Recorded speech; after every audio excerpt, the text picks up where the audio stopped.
तकनीकी कारण से हमारा जो ये कालांश था जो अवरुद्ध हो गया, पुनः देखते हैं। प्रयोजन मूल्य हिंदी के क्षेत्र का हम अध्ययन कर रहे थे।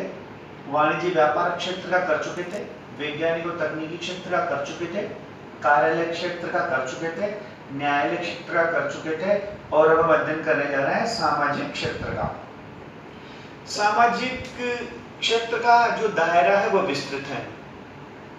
इसमें इतिहास, समाजशास्त्र, इकोनॉमिक्स आदि विषय आते हैं।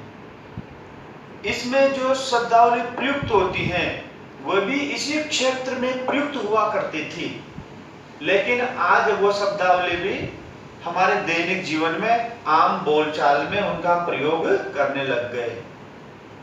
जैसे राष्ट्रवादी, साम्राज्यवाद, पूंजीवाद, मार्क्सवाद, वर्ग शोषक आदि ऐसे शब्द थे जो इसी क्षेत्र में प्रयुक्त किए जाते थे, लेकिन अब वह इस क्षेत्र में न बनकर दैनिक जीवन और आम बोलचाल में भी इनका प्रयोग हम करने लग गए। तो प्रयोजन मूलक हिंदी का ये भी क्षेत्र है। अगला है संचार माध्यम कि संचार माध्यम किस किस तरीके से किया जा सकता है और कौन कौन से तरीके हैं। संचार माध्यम मुख्य रूप से दो प्रकार से हैं, इलेक्ट्रॉनिक और प्रिंट मीडिया। इलेक्ट्रॉनिक और प्रिंट मीडिया। प्रिंट मीडिया में पत्र पत्रिकाएं आती हैं और इलेक्ट्रॉनिक मीडिया में radio, television, mobile, net, chat इस प्रकार के आते हैं। अब संचार का जो तरीका है वह भी अंग्रेजी, हिंदी, उर्दू और क्षेत्रीय भाषाओं के मिक्स रूप में या मिश्रण रूप में होने लगा है। अगला है विज्ञापन के क्षेत्र। विज्ञापन के क्षेत्र में भी प्रयोजन मूलक हिंदी का प्रयोग होता है। विज्ञापन के बहुत सारे तरीके हैं। दीवारों पर पोस्टर लगाकर, छतों पर, गली के नुक्कड़ पर होर्डिंग्स लगाकर, फ्लेक्स बनवाकर, और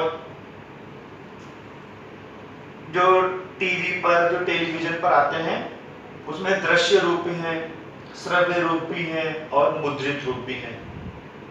तो विज्ञापन के क्षेत्र में भी प्रयोजन मूलक हिंदी का प्रयोग होता है। आयो डेस्क मलिए, काम पर चलिए, इस प्रकार के शब्दों का प्रयोग होने लग गया है। कहने का तात्पर्य यह है कि प्रयोजन मूलक हिंदी वह हिंदी है जो शब्द पहले क्षेत्र विशेष में ही प्रयोग में लाए जाते थे, लेकिन अब वह हमारे दैनिक जीवन के बोलचाल की भाषा में, हमारे दैनिक जीवन के कार्यकलापों में इन शब्दों का भी प्रयोग होने लगा है। यहाँ पर दोनों प्रश्नों को अलग अलग तरीके से फिर एक बार समझ लेते हैं। अगर प्रश्न पूछा जाता है कि प्रयोजन मूलक हिंदी के स्वरूप निर्धारक तत्व कौन कौन से हैं, तो 4 तत्वों का वर्णन करना है। विषय क्षेत्र, संप्रेषण का ढंग, वक्ता और श्रोता, भाषा प्रयोग की स्थिति। और यदि प्रश्न पूछा जाता है कि प्रयोजन मूलक हिंदी के क्षेत्रों का वर्णन कीजिए, तो आपको इन क्षेत्रों का जिक्र करना है। वाणिज्य व्यापार का क्षेत्र, वैज्ञानिक एवं तकनीकी क्षेत्र, कार्यालय क्षेत्र, न्यायालय क्षेत्र, सामाजिक क्षेत्र, संचार माध्यम क्षेत्र और विज्ञापन के क्षेत्र।